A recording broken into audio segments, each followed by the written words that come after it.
تماشاوانی نیجا دم باش هفیوینه که تایبت هیا میوانه که تایبت هیا بابت و مجاره که گله که تایبت هیا ده و هفیوینه ده مجوره پیشکش بکن اما بحثا سیستما پرورده بکن هم لسوری هم جی لروش آوای کردستانی میوانه من کیه؟ وزیر خواندن و پرورده حکومت سوری دکتر محمد ترکویه لهوليري يا كمين سردانوي يجبو هوليري دكتور بخيراتي جناب وزير شباش تشاوي باشي باش الحمد لله كيف خوش تبقى مع لهوليري هفد بينين قريك بقى شو ما هفد بينين ما هفدي تبقى يعني تمام شيء نبو خوش ان شاء الله خير تدايا فيش رجع من شامي جي شاوي قبل كي انترفيو كي شيكن خير تدايا بروستي ذي ورا بيجم تماشفاني نهجا دمكو دكتور محمد تركو بو وزير يا كمين هف بيفين من بيرشي كربو دويكو تجيوت بو سراكراني راستا وجرايه كمين بو اختمام خوش انترفيو تشيكو كالك خوش بو وزير محمد تركو خلقي عفريني جندريسي قندي حمام كيا راست كردية تجي قالك خوش عفريني تشتغلهم ولهجات الجزيري هردو لهجات كامل دنافا جزيريان داجي ماي دنافا خلقي كوباني دماينا اتكرم هردو لهجات بشتغل راستي جيراني تكيبون دوستي تكيبون الشامي ودوستي من عفريني هبون قامش لهبون كوباني هبون ف هردو لهجة متكرر بشتغل ام تلفوني اخفين دمكو جنابي وزير هات مقول تبع عفرينكي باخفه اجيب كوبانكي يعني ام جا عفريني وكوباني جيبوكو ام جيراني هفن جينا كوباني وعفريني زكي هفن يا كردستان شو وديت جنابي وزير اف جارا من وقت قوتي يكمين الهريمي كردستان از هاتم از قالك كيف خوش بو من افتشتا باش قالك كردستان دي قالك بيش كبونها وقالك تشتي باش هيا يعني بسر بلندم بصراحه اسك كرد سر بلندم بتشتي فر تشيكرنا والتي خورا شغولينا افاكرنا قرمه تتگرمایی دهاتی دو از بارت نزدیک 5 درجه بينجي وا گرمایی گرمایی بودن نه گرم هل تف دولتا فر گرم سوري واردن وا گرم عفرين هناك عفرين وكدهوكي وزاخو عفرين دار زيتوني قالك تدانا شيس مليون دار تدانا قالك باش كيجبو حرارتك قالك كيمتك وخشتك شي ویژی بیجم دکتر محمد ترکو بخواد دکترا خواه لآلمانیا الباجار لایپزیگ چکریه بری کواموارن امنه کی بالمانی جی بهورا آخفین پرورده نها روشاوی چیه لسوریه دکتور؟ روشا پرورده سوری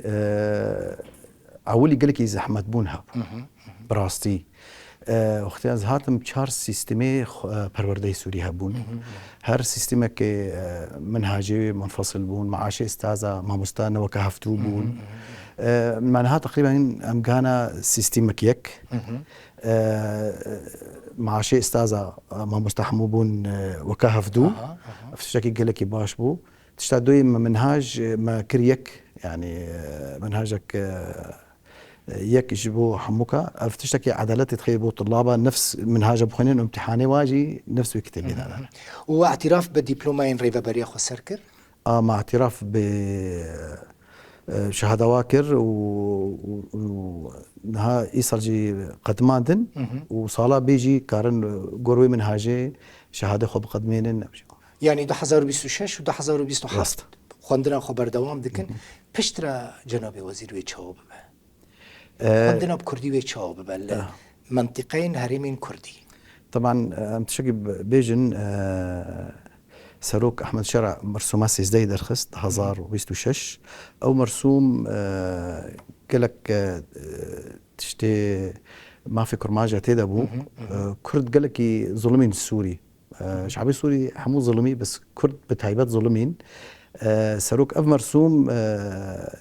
قالك ما في كرماجة بقراند يك جوا ما في جنسيتها ما في عرضة ما في زمان امثال مسألة زمان دخبتنها منهاجك تشيدكن شبو وقتي صالح عندنا بلشي هيفانها حاضر كردي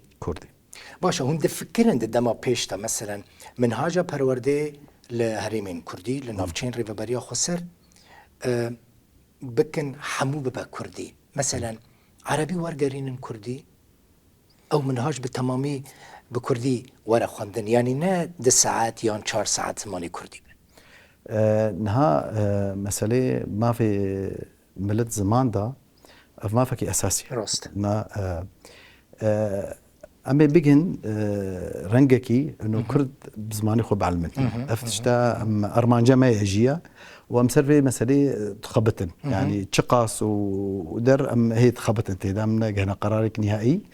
بس تشتي باش إنه هر دركي كرماج تذهبن نبس الحلبي والشامي الحمصي حامي جي كرماجانا راستا أمي ورجي دبستاني زماني كرماجي أو فكر تشتكي دن مثلا دو وزارة پرورده و خواندنی دا چند کس هنه کارمندین تا هنه؟ أف حكومة السوري حكومتك تكنوقراطة راست مثلا نبجن أف عربة أف كرمانجا أف هر كسك يتكاري كفرك ديني سر كفرك السوري أم دستيخوا دريج كن هنا كرمانجا ما هنا دو شغل الوزارات دا وتشنا باشي شيتك چند کسن كل وزارة دا کار دکن؟ ها رئيسي مركزي مناهج كرمانجا دكتور اسمت مديري تربية جهة حسكي كرمانجا بس مديري مجمعي عفريني هنا كرمانجا أنا وقت كفاءات هبن شهادة هبن براستي أم نبجأ في كرمانجا عربة أم سر مبدئي أم تخازن سوريا نو أم آفاكن مشاركة ذهبين نا محاصصة راست أم ناخذ تجربة دولتي دي في مسألة أوبكن مشاركة قلكي باشا دولة اعتمادك سر كفاءاتها كي شهادة بيرا بكاري تشتكي باش بيشروجي سوري ربكي أمويتين تشتكي ما بس نم تشبو جناب وزير بقيشتي چند کس وزارة دا کار دکن نتاني کرد هنا چند هزار کسن تقريبا بيجن مع مستا وفيها مكاتبات دكن سيصد وسو هشت هزار الحمو سوري حمو تف سوري حمو افشار سيستم نهبو سيستمك مع موظفين افي مع مستا مع حمو انتجراسيون عمليه دمج تشيبو رقمات داوي سيصد وسيو هشت هزار اكبر وزارتها قالك تلتي بروستي قالك تلتي حكومتي باشا اون معاشن مچين کارمندین وزارت نافچین ریوبری خسر هون دادن معاشی اون بشتي مرسومة اتفاقية دمج ومرسوم دركت ما سيستمي خندني الحسكي والرقاوة ما دمج كرب سيستما أساسي دولتي سو هشت هزار ما مستهبون ما دمج عندهم سيستمي منطقي كردي ما دمج عندهم سيستمي دولتي ونها خندني دا تخبتن ومعاشي خدبن چه قاسم معاشي ما مستيان؟ براستي سروك شرع قالك اهتمام تكب بخندني في سوري شازده حرية معاشي استاذ عولي هشتي دولار يبو تقريبا انها تقريبا دقي $400 $400 يعني باشا شازده هيفدا ما افقاف افيت طبعا افقافك نيا تالية افقافك ايش قافا اي وري جبو حالي ما مستوى باش بكن افقافك بس قلكي باش بو يعني هوني زحمتيد انتجراسيون اذا نبينا مثلا اوقاس دبستان زانينجه تمام زانينجه قريداي وزارة خندنا بلندن لاوقاس دبستان جناب وزير ماموستا كارمند اداري يعني نزحمته بالتمامي انتجرا كرنا وان سازيان ما بس من سازيان ريباريا خسر دنافا سازيان حكومة سوريا ده براستي از بيش ام ناراز جاري رجلتين ام ناراز مسألة إداري قالك زحمته وانتجراسيون دبستان قالك بومبكرن نظام كيفن هشت هزار وضصد مدرسة هلوة شيبو تف او نيفيوي ما حتى نها تقريبا 1600 وهشتي مدرسه افاكر فجرانت اف قلك تشك زحمت بو وحدنا زحمته ام دخازن ارمانجا ما اساسي في فتره ده ام ما في خندني بيجن هر زاروكا كي سوري ده هر زاروكا كي جغرافي سوري ده ام ما في خندني بيجن في زاروكي نهال لحمو دارين سوري دبستان هنا يعني نسبة أمي شوي لسوري براستي كاسي نوتشن دبستان مثلا أزي رقم بيجي متى رقم متحدة بيجي 2 مليون و400 هزار زاركي سوري هنا درفة مدرسة ناخوينن ناخوين اف رقم كيم دبي تشتا دي زحمة قوش بريمة أبي شونا دولتها فترة ثورة سوري وأذكرن بري في صلاة أولي بيشتي تحريري عددية طلاب المدرسة ده تقريبا 4 مليون 600 هزار صالي شو 5 مليون وبسط وأزد بيجم صالة ولي ششن أف هر صالك مليونك زيادة علامة فقري أف مليونك يعني أم قاسي عددي سكري دولتها تشتغل يعني أجي تشتكي يقول لك زحمتها وزارة تف عليمتكن حكومتي السوري تف عليمتكن أن حكومتي السوري صار قناعتك يا خوندن مفتي تطورات سوريا مفتي عاشتي سوريا او کوچبرین عفرینی بون کو لدربا بون لحسکی بون لکوبانی بون بگریان جای خواه او نه درفت و مجالوان هیا کو بخوینن لدبستانا الدرفة السوري تبيجي ولا ضمن سوري؟ النافا السوري ده النافا السوري ده ما قالك بريار ستاندن العفريني بطيبتيش بكاش مارك حزارة نابون ما قالك بريار ستاندن جبو طلاب فقر المدرسي أفيج مدرسة قطبولا تف منطقة سوري وقتي شهادة بير النبي السبر جيرتشيت كان امتحانك مستوي قاسة دفقرين مباشرة بشهادة بدر وقتي عمري ويقلك شو بيصير خوندني ما من كريكولوم منهاجك شيكر نافي منهاج بي منهاج بي شوا أبي مثلا عمري 14 صالة مثلا قجيبة صفية حفتابي هنا شو مدرستي أو منهاج كاري هر صالة كده صالة خلاص كي شبو عمري ويقلك إيه نشي أم سربي مجالي بشغلن وبري في أشوم عفريني مدرسة العفريني شغالن مدرسة حمو بكر بتش زمانينا جنابي وزير العفريني عفريني بزماني فرمية منهاجي فرمية كردي تنا كردي نهانينا بس أما يفكن يعني أتخازن في بزنار مثلا أنت كردكي عفريني دمو كنت جداي كتشي بوي سديسة تبع عربي نزانه بني راست ليت إنها دي وزيري يعني تفكري كو براسيل عفريني يجي خوندن پرورده بزمان كردي به بلانك وهي مثلا انها مرسوم سروك احمد شرع درخست يعني ضمن ويما تعليمات تنفيذيه درخست هر منطقه كرماج تذهبن امي فكن في مسألة يعني امي مدرسه وزماني كرماجي امي اوكنوم حاضر ذكن حتى ما مستي ابي زماني كرماجي ابي پرورده بكن امواجي حاضر ذكن يعني الناس درسين اختياري بن ما بس ضمن منهاج بروجرام كردي به ام سربي مسألة هيد شغل كردي كنا جبالكو سبب كردش تبرس بكن بيجن راست دكتور محمد بوي وزير كازمان كدما راست زمان يعني باري تاج حمو وزيران جرانتر راست بس استشكي بيجم ديروكي سوري ده قضية كرمانجي دائما مسألك وكا تكتيك استخدام تكر كرك رئيس هاتن وعدان كرمانجا كس تشتك نكر بينك أني سروك أحمد شرع وقت أول مرسوم درخست يعني جراية كمين بو تاريخي السوري ده اعتراف بزماني كرمانجي وأنبلشي مسألة جنسية فأم نبس وعدادن أف إرادات دولتها وأبوتك سوريانو سوري يحموك سوري قالك أولو آلتي دانا سوري يحموك باش براستي دكتور تاني تأوريك نظري وهاي يعني براستي جي سوري كرد خطي دا خديبي ولاتي دبينن يعني بحثتنا كم تنها وزيري كدوي دولتي دا لبراستي تزاني كرد جهمالاتي بوني محروم بون كردي قد خبو ما نوير تزاني كردية محمول المال فيري خوندروني في صندني بون قد خبو راست يعني قد خبو تنبو براستي سوري نها ولاتينا مواطنة لوي ولاتي تمام نها مواطن نمسألة بعودها تنفيذه شو داويك احساس بيرشد بي انه اف ولاتي منا وقتيك حقيقه بي وكيف بي وامانتها بي مثلا قوش بري عفريني فقرات راسته افتشكي قلك باش بون يعني هلي عفريني قلك قوش بربول هذا فقرن مسألة دوي مسألة جنسية مسألة جنسية افجينا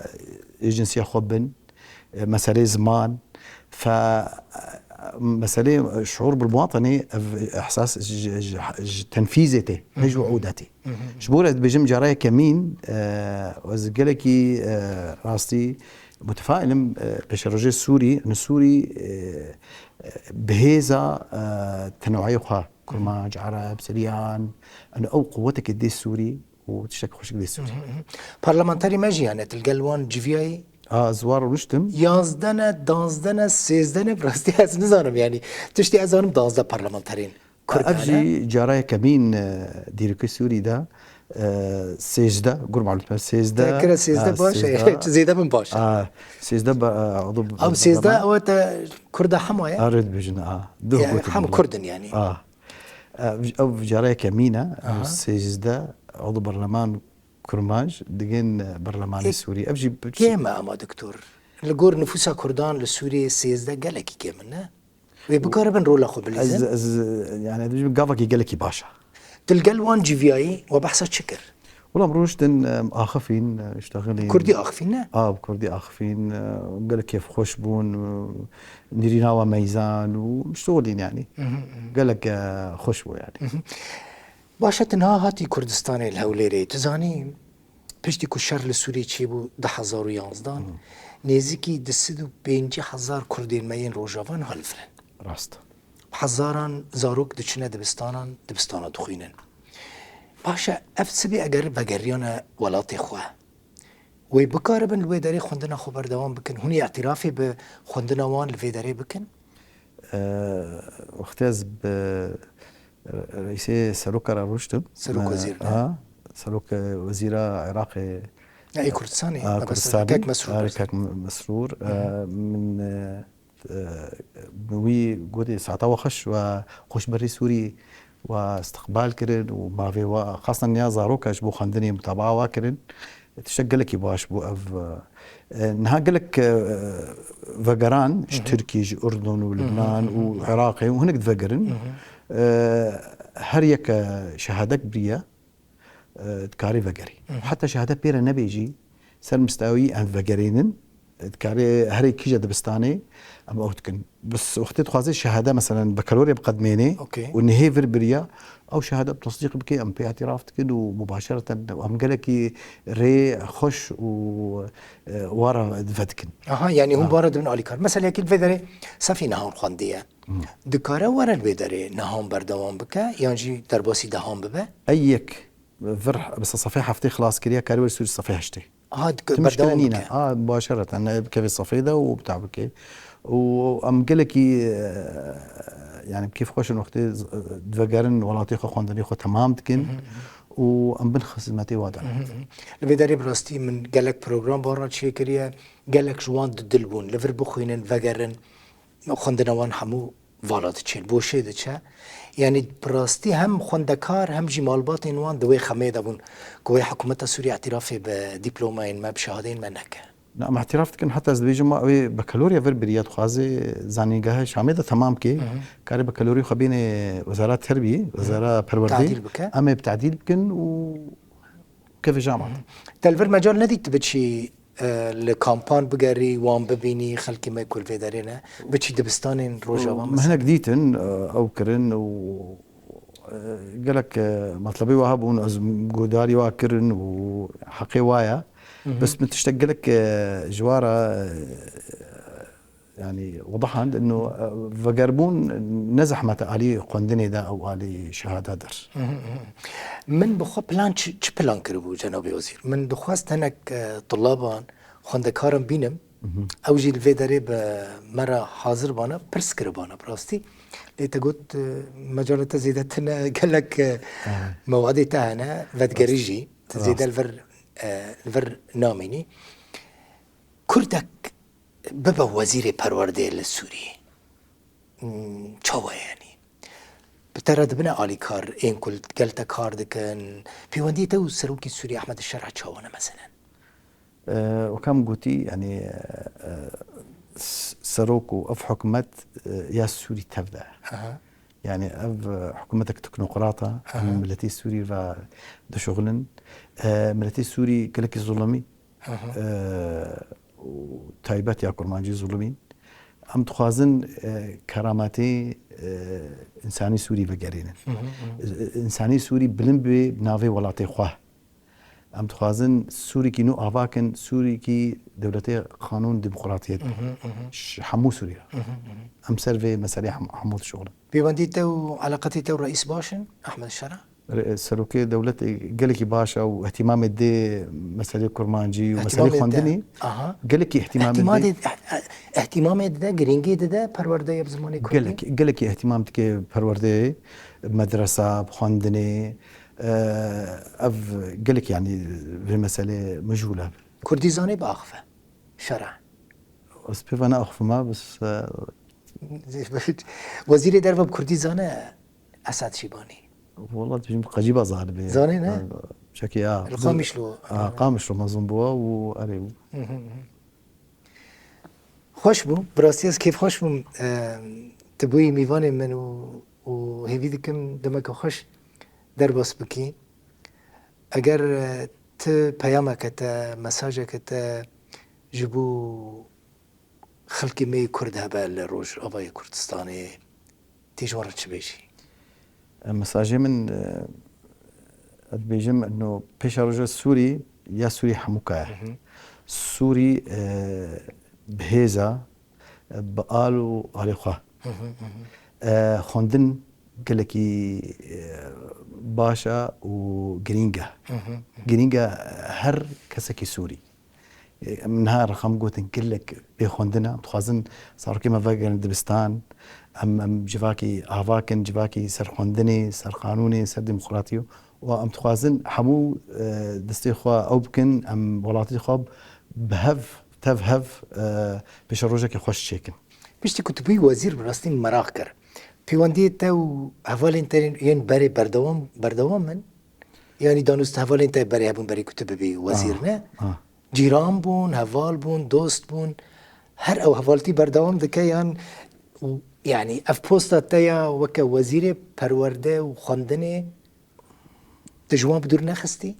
وبراستي از قالكي يعني افشغل دجوار زحمته يعني حتى جامن از هرتشاروجكي از نكر بينا دايكا خو دايكا من وقالكي زحمتها بس ام جاري مجال بينا امرودنين درت كان هون المال ده بچه زماني داخفن دكتور كرمانجي ام داخ كرمانجي نه اها من خوشه والله دايكا تجي دايكا كبر شيرين بو خدي عمري دريش بك حمكا دريش هون لجم تهر دمانه نوين لما كنت في المانيا هل قلت ابو لا جام الفربو الالماني مالت الكدر يا ابو دكتور الشامي تاخا زور افاب زور افا حمو كردن حمو كربو تاخا زور افا تاخي كمشهورة ديروكا نزارم تقاس راسه دبيجن بزوري افا كرنا جبر كرنا نابي كرنا زور افا كرمانش قالك زحمت بون دين كهرباء نبو اف نبو بلدي دي هات مع الخرات كرين قالك يعني او زحمتي ديتا او زحمه از نافذ قهرتنك دجيانا تدا تشيكر في بوستي وكوزير از تخازم ارمانجا خوا بيبكم ارمانجا